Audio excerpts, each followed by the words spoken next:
भैया मेरे राखी का बंधन निभाना, छोटी बहन को ना सताना।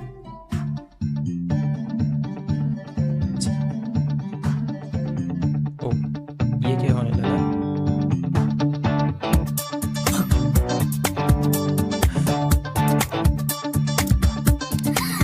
वहां पे रक्षा तो कर रहा है पति, लेकिन वो जो है रक्षाबंधन का त्योहार मना रही है अपने भाई के साथ। बिस्मिल्लाहिर्रहमानिर्रहीम। अस्सलाम वालेकुम दोस्तों, हिंदू धर्म की भाई बहनों की एक बहुत बड़ी त्योहार है रक्षाबंधन। जिस रक्षाबंधन में एक बहन अपनी भाई के हाथ में एक धागा बांध देती है और वो भाई अपनी उस बहन के सर पर हाथ रखकर ये प्रोमिस करते हैं कि आज से मैं तुमको रक्षा करूंगा किसी भी परेशानी से, किसी भी मुश्किल से, जो कि एक अच्छी बात ही है। लेकिन दोस्तों, बुरी तो मुझे तब लगती है जब इस रक्षाबंधन की प्रोमिस की वैलिडिटी के बारे में मुझे याद आती है, क्योंकि इस रक्षाबंधन की जो प्रोमिस होती है उस प्रोमिस की वैलिडिटी होती है। जी हाँ दोस्तों, इस प्रोमिस की वैलिडिटी होती है 1 साल, और हर 1 साल बाद इस प्रोमिस को रिन्यू कर लेना पड़ता है, क्योंकि हर 1 साल बाद इस रक्षाबंधन को फिर से मनाना पड़ता है, फिर से धागा बांधना पड़ता है और फिर से इस प्रोमिस को रिन्यू कर लेना पड़ता है, जो कि हम मुसलमानों में नहीं है। क्योंकि इस्लाम तो हमें सिखाते हैं कि हमारे अपने भाई बहन, हमारे फैमिली की सभी मेंबरों को रक्षा करना है, किसी भी मुश्किल से, किसी भी परेशानी से सेफ रखना है। ये हमारा कर्तव्य है जो हमें इस्लाम सिखाते हैं, जो कि हिंदू धर्म से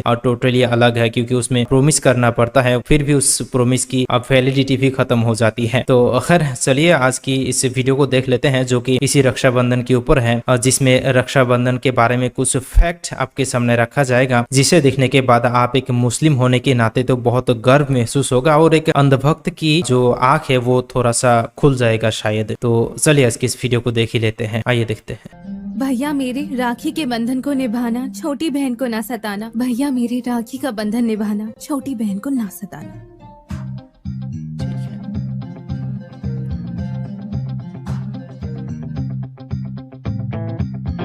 ये क्या होने लगा यार?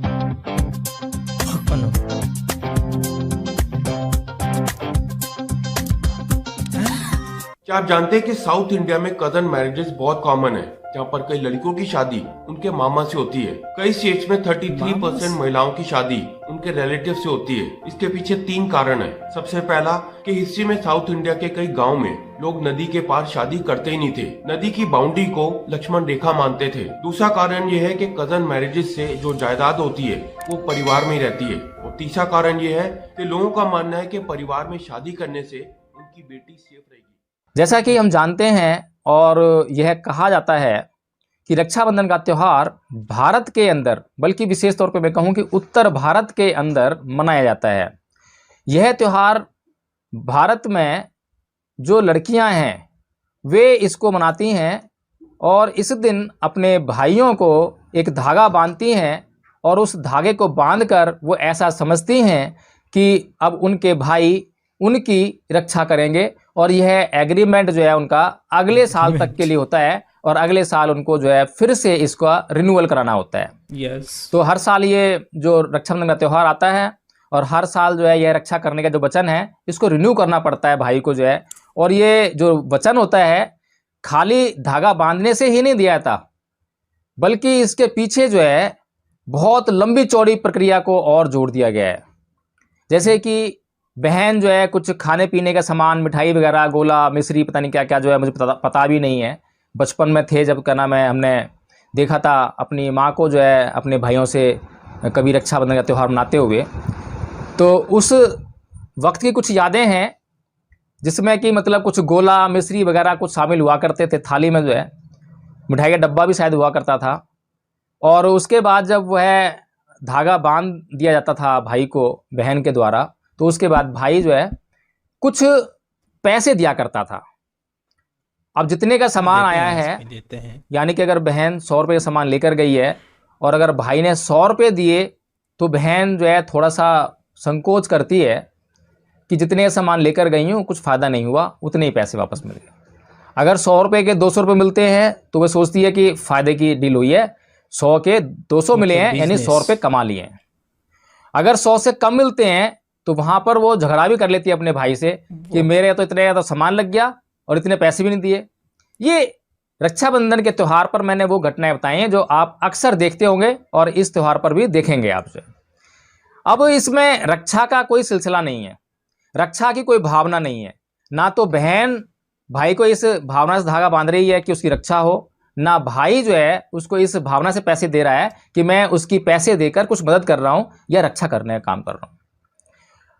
और सबसे बड़ा ताज्जुब की बात तो यह है कि बहन की जब शादी हो जाती है तो भाई से दूर हो जाती है। अब मान लो कोई बहन जो है दिल्ली में रहती है, अब उसकी शादी हो गई कलकत्ता में होगी मान लो, अब कलकत्ता यहाँ से बहुत दूर है, कलकत्ता आना जाना, अब बहन के ऊपर कोई संकट आया तो भाई रक्षा कैसे करेगा।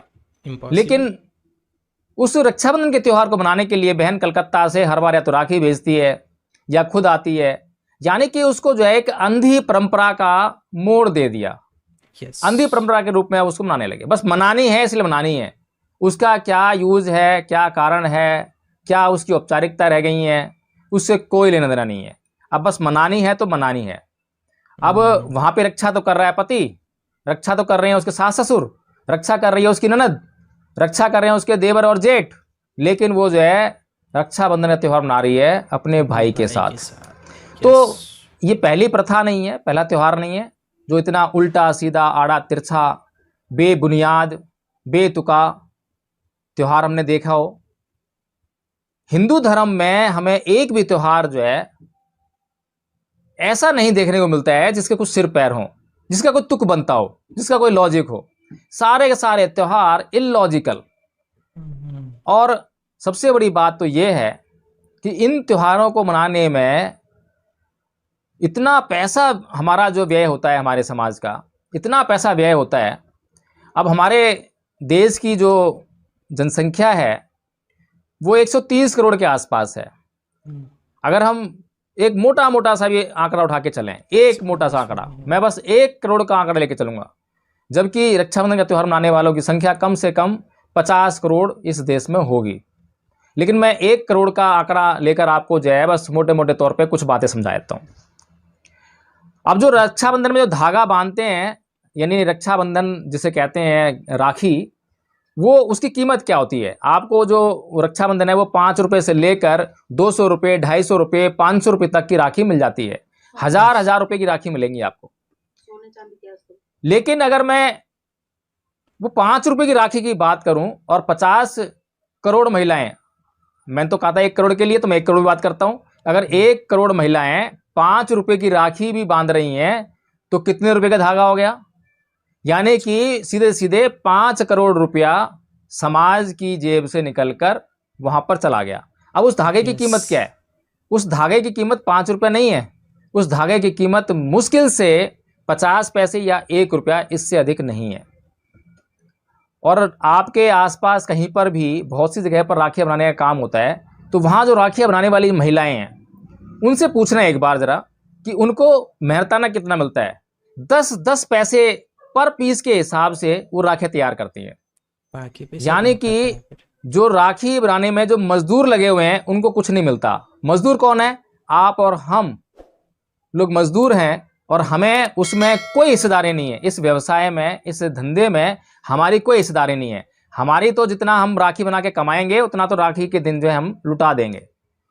तो ये जो सिस्टम है ये कोई 5 करोड़ रुपए की डील नहीं है, ये कई अरबों खरबों रुपए का बिजनेस है एक दिन में, जिसको कि अगर मैं सामाजिक दृष्टिकोण से कहूं तो एक जो गरीब तबका है, गरीब वर्ग है, जिसके पास खाने के लिए लाले हैं, जिसके पास शिक्षा प्राप्त करने के लिए पैसे नहीं है, लेकिन वो अपने इन अंधविश्वास भरे त्योहारों को मनाने में अपना बेफिजूल में पैसा खर्च करता है, ये उसकी जेब से निकलकर उस बनिए की जेब में जाता है। और वो बनिया जो कि पूंजीपति है वो आपके ऊपर अत्याचार करने से कभी नहीं चूकता है।